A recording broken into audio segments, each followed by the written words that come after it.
I know you remember this jingle. I want my baby back chili, baby back rib. I want my baby chili, baby back rib. Barbecue sauce. This one originated in 1996. It was written by Guy Bomarito, the executive creative director, at the Austin, Texas ad agency GSD&M in the 1990s. Right before producing this jingle, the agency had done a campaign for Chili's that had performed so poorly they were likely about to get fired. So some folks from the agency went up to the Chili's headquarters in Dallas and begged for a second chance.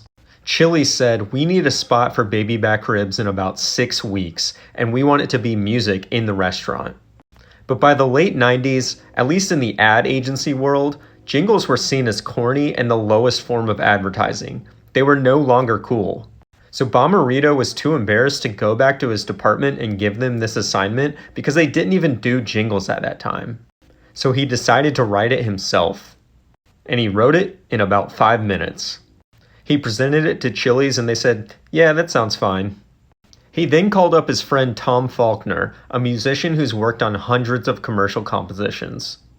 Bomarito sang it to him over the phone. Faulkner recorded that so he had the basic idea, and then he went and recorded a studio version. To their surprise, the commercial actually ran, but they expected it to just fizzle out after a couple weeks. But then months later it ran again and was really gaining momentum. A second version of the song was recorded by singers Alvin Che of the a cappella band Take Six, Louis Price of The Temptations, and Willie McCoy, aka Wolf Johnson. Every few years, behind-the-scenes footage of their recording session goes viral on social media, bringing the jingle back into people's minds.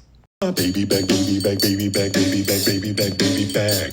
I want my baby back. Chili's baby back rib. I want my baby back. Chili's baby back rib. Barbecue sauce. Of course, NSYNC even recorded their own version in 2002. Chili's sponsored the final leg of their celebrity tour, and as part of the promotion, the group filmed 2 baby back ribs commercials. My baby back ribs. Unfortunately, Willie McCoy, one of the singers on the second version of the jingle, passed away in 2012. His barbecue-themed funeral was documented on the TLC show Best Funeral Ever, which featured a buffet of ribs, a barbecue sauce fountain, and his coffin shaped like a smoker. Thank you, Willie, for the baby back rib. The family absolutely loved it. While it might seem silly, it really did seem like a genuine celebration of his life, and his family loved it. Rest in peace, Willie.